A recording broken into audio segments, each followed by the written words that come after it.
पिता परमेश्वर, प्रभु यीशु मसीह के नाम से तेरे पास आकर तेरा धन्यवाद करते हैं प्रभु जी। तूने रात भर हमें संभाला, एक नया दिन तूने हमारे जीवनों में दिया और प्रभु जी तूने अपने अनुग्रह से इस सुबह तेरे वचन को मनन करने के लिए, तेरे वचन को सुनने और सुनाने के लिए हमें एक और मौका दिया है। इसके लिए तेरा धन्यवाद करते हैं। चाहते हैं कि प्रभु जी तेरा वचन आज भी हर एक सुनने वाले के जीवन में बहुत आयत से कार्य करे। यीशु के नाम से मांगते हैं, आमीन। सुबह की बरकत यानी यीशु की बरकत प्रोग्राम में एक बार फिर से आपका स्वागत है। हर रोज़ मुझे और मेरे बच्चों को आपका स्वागत करने में बहुत ही ज़्यादा आनंद आता है और मुझे वो ज़बूर याद आता है कि जब दाऊद ने इस बात को कहा कि मैं खुश हुआ जब मुझे वो कहने लगे कि आओ यहोवा के घर चलें। अजीज़ों, हमें बहुत ज़्यादा खुशी होती है कि जब हमें ये मौका मिलता है, हमें प्रभु का आत्मा ये कहता है कि आओ हम उन लोगों के घरों में चलें जो मेरे वचन का इंतज़ार कर रहे हैं। प्रभु का मैं धन्यवाद करता हूँ आपकी डेडिकेशन के लिए कि आप सुबह उठते ही परमेश्वर के वचन को सुनना चाहते हैं। प्रभु आप सबको बहुत आशीष दे।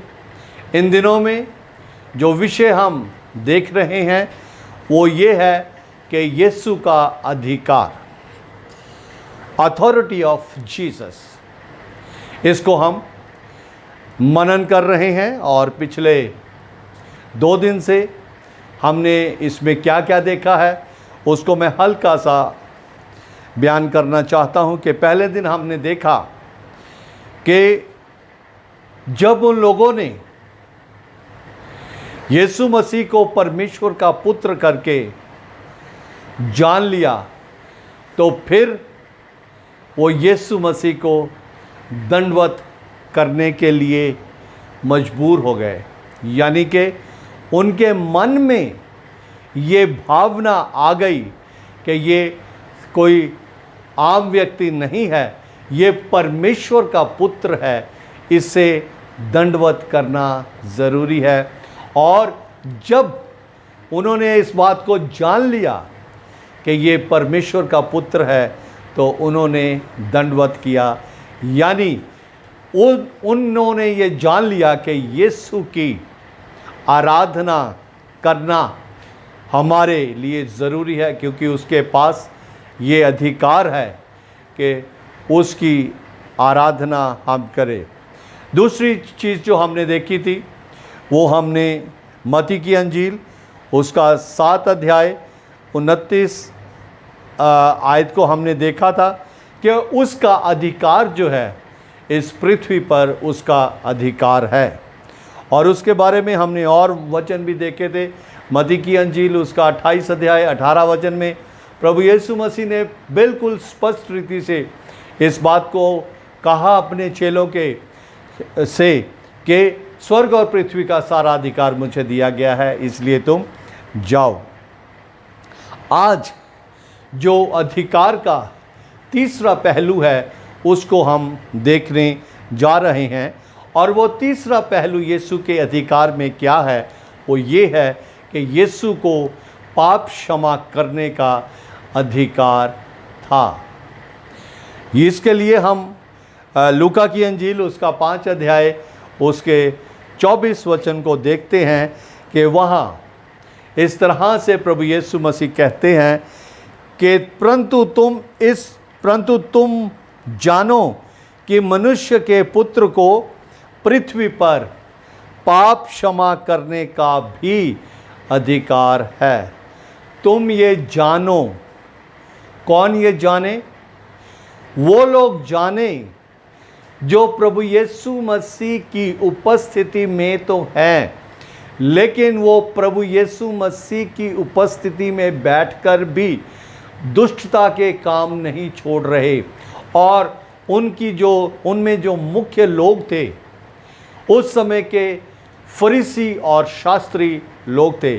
फरीसी लोग वो कि जो अपने आप को बहुत ही ज़्यादा धर्मी समझते, और शास्त्री वो लोग जिनको बहुत ही ज़्यादा शरअ का ज्ञान होता था।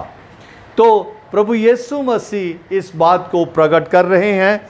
और क्यों यह प्रभु यीशु मसीह को कहने की ज़रूरत पड़ी कि इसलिए कि तुम जान लो कि मनुष्य के पुत्र को पृथ्वी पर पाप क्षमा करने का भी अधिकार है। इसको जानने के लिए हम 17 वचन से स्टार्ट करते हैं। वहाँ इस तरह से लिखा है, एक दिन ऐसा हुआ कि वो उपदेश दे रहा था कि फरीसी और व्यवस्थापक वहाँ पे बैठे हुए थे, जो गलील और यहूदिया के हर एक गांव से और यरूशलेम से आए थे, और चंगा करने के लिए प्रभु का सामर्थ उसके साथ था। यीशु के साथ चंगा करने का सामर्थ था। उस समय कई लोग एक मनुष्य को जो लकवे का रोगी था खाट पर लाए, और वे उसे भीतर ले जाने और यीशु के सामने रखने का उपाय ढूंढ रहे थे। पर जब भीड़ के कारण उसे भीतर ना ले जा सके तो उन्होंने छत पर चढ़कर और खपरैल हटाकर उसे खाट समेत बीच में यीशु के सामने उतार दिया। यीशु ने उनका विश्वास देखकर उससे कहा, हे मनुष्य, तेरे पाप क्षमा हुए। अजीजों, यीशु मसीह जानता है किस समय किस व्यक्ति के किस पहलू पर उसने ध्यान करना है। यहाँ पे जब इन दिनों में पहले दिन हमने ये देखा कि जब चेलों ने उसको कहा कि ये तो भूत है, और फिर वो पानी पर चलता हुआ आया और पतरस ने उसको कहा कि अगर तू प्रभु है तो मुझे अनुमति दे कि मैं भी पानी पर चल के तेरे पास आऊँ। उसने कहा आ। और यीशु जब वहाँ पे पानी पर चल रहा था और पतरस उसके पास आ रहा था, तो कुछ स्टेप्स लेने के बाद उसने साइड पे जो हवा हुआ थी, पानी का ज़ोर था, उन सारी चीज़ों को देखकर वो घबराया और डूबने लगा और यीशु से कहने लगा कि मुझे बचा। यीशु ने अपना हाथ बढ़ाकर उसे बचाया। उस वक्त यीशु ने व्यक्तिगत रूप से किस व्यक्ति के साथ कैसा व्यवहार करना है, ये मैंने अभी कहा। और यहाँ पे हम देखते हैं कि पतरस के साथ प्रभु यीशु मसीह कैसा व्यवहार कर रहा है। प्रभु यीशु मसीह उसको ये बात कह रहा है, हे अल्प विश्वासी, तूने क्यों संदेह किया है। और यहाँ लूका में हम देखते हैं कि प्रभु यीशु मसीह ने अद्भुत कार्य करने से पहले उन लोगों के विश्वास की सराहना की, जो लोग उस भीड़ में यीशु की इस सामर्थ को दूसरे लोगों के सामने प्रकट करने के लिए एक व्यक्ति को लेके आए थे। इससे पहले कि वो उस रोगी से कुछ भी बात करता, यीशु ने बिल्कुल स्पष्ट रीति से इस बात को प्रकट किया कि यीशु उनके विश्वास को देखकर, जिन्होंने किसी के घर की खपरैल भी, छत भी जो है उधेड़ दी, उनके विश्वास को देखकर फिर उसने इंडिविजुअली उस व्यक्ति के साथ बातचीत की। पहले विश्वास करने वालों की बातचीत की, और फिर जो रोगी था, जो विश्वास का कारण बना था, उसके बारे में बातचीत की। और उसको डायरेक्ट यीशु ने क्या कहा, हे मनुष्य, तेरे पाप क्षमा हुए। इतनी बात कहने की देर थी तो जो लोग विरोधी यीशु की बात की इस ताक में थे कि इसके मुंह से कुछ ऐसी बात निकले और हम गड़बड़ी करें। उनको ये मौका दिया। जैसे ही यीशु ने कहा कि हे मनुष्य तेरे पाप क्षमा हुए, 21 वचन में लिखा है, तब शास्त्री और फरीसी विवाद करने लगे। ये कौन है? हो सकता है कि कई लोग ऊंची आवाज में बोलना शुरू कर देते हों, ऊंची आवाज में बोल रहे हों कि ये कौन है भाई, हम क्यों अपना समय बर्बाद कर रहे हैं, ये तो परमेश्वर की ही निंदा कर रहा है, हमें इसकी बातें नहीं सुननी। यीशु ने ये सब कुछ जान लिया। जब वो विवाद कर रहे थे, लिखा है कि तब शास्त्री और फरीसी विवाद करने लगे, ये कौन है जो परमेश्वर की निंदा करता है। वहाँ मत्ती में देखा ये परमेश्वर का पुत्र है।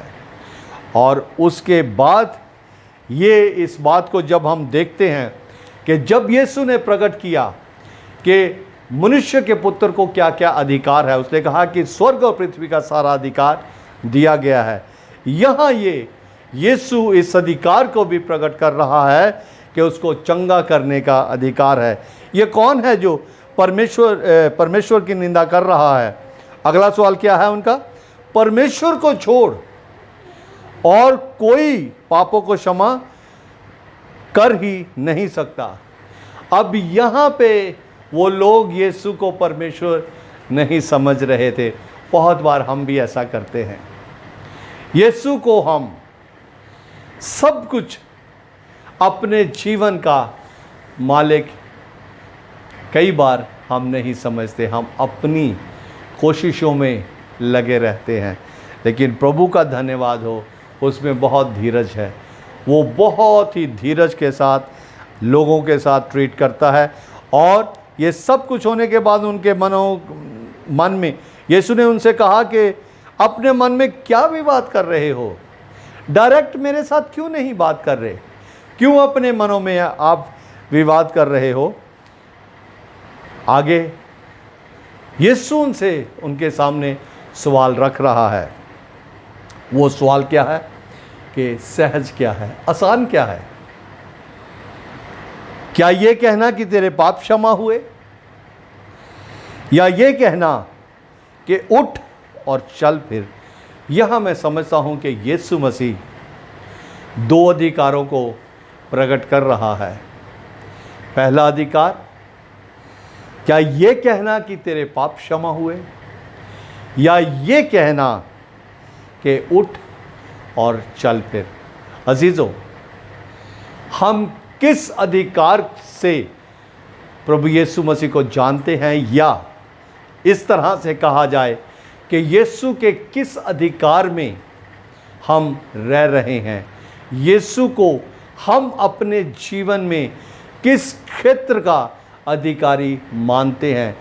हम केवल और केवल अपनी ज़रूरतों के पूरा होने के लिए उसको एक प्रोवाइडर के अधिकार में मानते हैं, उसको अपनी बीमारी में चंगाई प्राप्त करने के लिए उसको चंगा करने वाले के अधिकार में मानते हैं?